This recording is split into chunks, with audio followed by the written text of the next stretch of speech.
5 ta' Ġunju, San Bonifaċju, Isqof u Martri, għex bejn is-snin 673 u 754.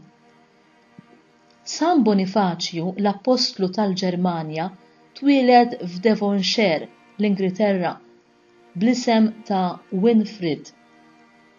Ta' 7 snin beda l-edukazzjoni tiegħu għand il-Benedittini fil-Monasteru ta' Exeter u ta' 14 daħal mal-Benedittini ta' kunvent qrib Exeter u wara mar f'dak ta' Nursling qrib Winchester, fejn kien id-direttur tal-iskola u kiteb l-ewwel grammatika Latina li qatt tinkitbet fl-Ingilterra. Sar saċerdot meta kellu 30 sena, b'xewqa kbira li jmur missjonarju fil-Ġermanja.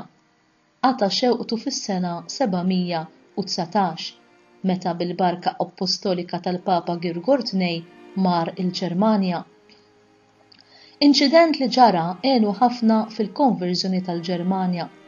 Kien hemm siġra kbira, fessija, dedikata lil wieħed mill-Alla tfolozz, u n-nies kienu jmorru jagħmlu ċerimonji reliġjużi, jitolbu u joffru s-sagrifiċċji qudiemha. San Bonifaċju iddeċieda li jeqrida u bl-għajnuna ta' xinsara qaċċata u ħaseb li kien se jinqala inkwiet kbir u forsi anki jitlef ħajtu, iżda ġara l-kuntrarju għax tribù wara tribù bdew ġejjin għandu biex jikkonvertu, tant li kellu jitlob lis-superjuri tiegħu biex jibatulu iżjed patrijiet u magħhom sorijiet biex jgħinuh.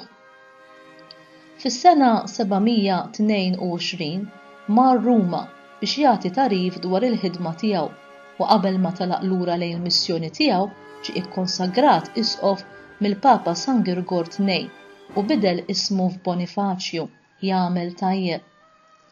Fis-sena 748 il-Papa San Zakkarija ħatar lil Bonifaċju arċisqof ta' Mensej u l-primat tal-Ġermanja. Protett u mejjun mir-Re Karlu imsejjaħ il-Martell irnexxielu jikkonverti bosta pagani, ma damux ma naqdu miegħu bosta missjonarji Ingliżi oħra. Bonifaċju waqqaf id-djoċiżijiet ta' Erfurt, Burmagwerg u Wilberg kif ukoll dik ta' Ellenstadt, waqt li hu baqa' isqof ta' Mainz. Ippresjeda fil-konċilji li saru fi Franza mis-sena 743 sas-sena 747 u l-Papa San Zakkarija ħatru primat tal-Ġermanja.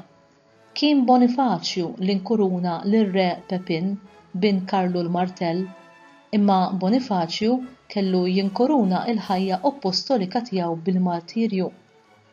Fil-5 ta' Ġunju tas-sena 754 lejliet il-Pentekoste meta kellu madwar 73 sena, peress li wara l-mewt ta' San Wildebordu xinsara fl-Olanda kienu qed jerġgħu jsiru pagani, kien jinsab fl-Olanda biex jamministra l-griżma tal-isqof lil numru ta' nsara li kienu għadhom kemm ikkonvertew.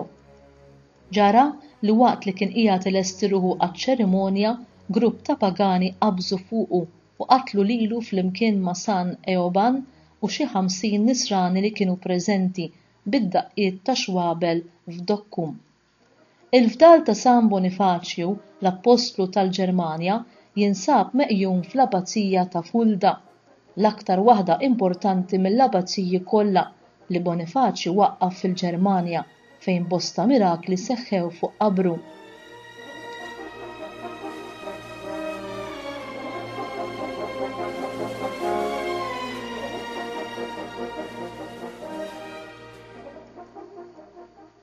Qari mill-littri ta' San Bonifaċju isqof u martri bit-titlu Raj imħeġġeġ jisar fuq il-merħla ta' Kristu.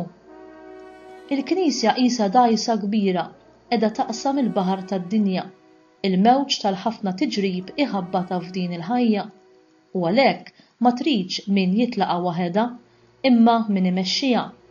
Il-missirijiet tal-Emoddi jagħtuna eżempju, Klement u Kornelju u ħafna oħrajn f'Ruma, Ċiprianu f'Kartaġni, Atanasju f'Lixandra, fi żmien l-imperaturi pagani baqgħu jmexxu d-dgħajsa ta' Kristu, anzi l-arusa għażiża tiegħu, jiġifieri l-Knisja, u għalmuha, iddefendewha u tħabtu u batew għaliha saħansitra sat-tixrid ta' demmhom.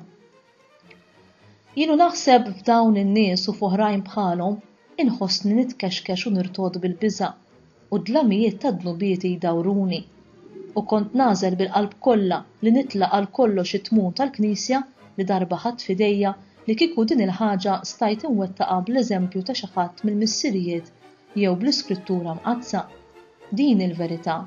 U bil-verità tista' tkun imħabbta, imma ma tistax tintrebaħ u titqarraq.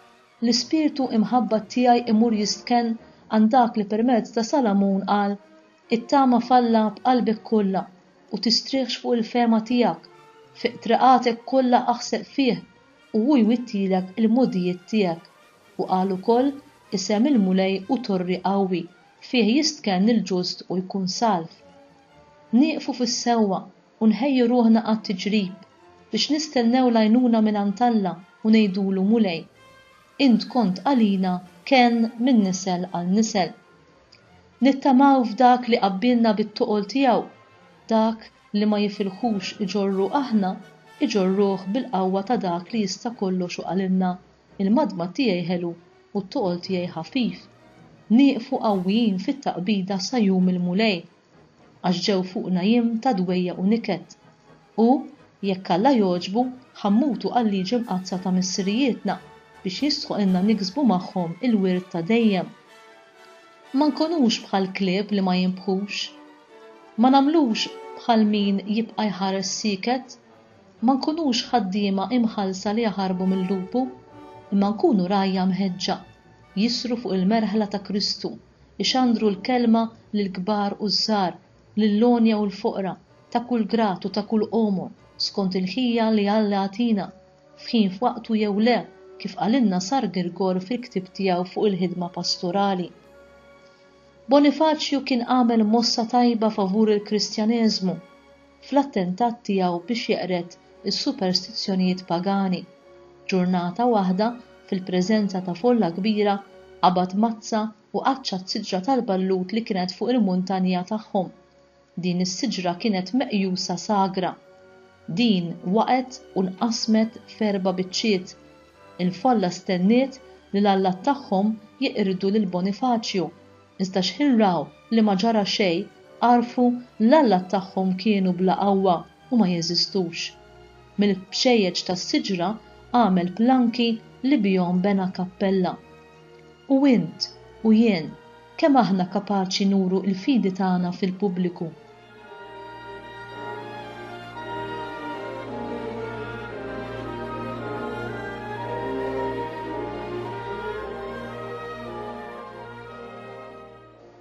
Talba mill-liturġija tas-Sijat. Għatina mulej l-għajnuna tat-talb tal-Martri San Bonifaċju li għallem il-fidi tiegħek u taxieda għaliha bit-tixrid ta' demmu. Għamel li aħna wkoll inżommu sħiħ fl-istess fidi u b'qalbna qawwija nistqarruha bl-emil. Nitolbuk dan bi Kristu Sidna. Amen.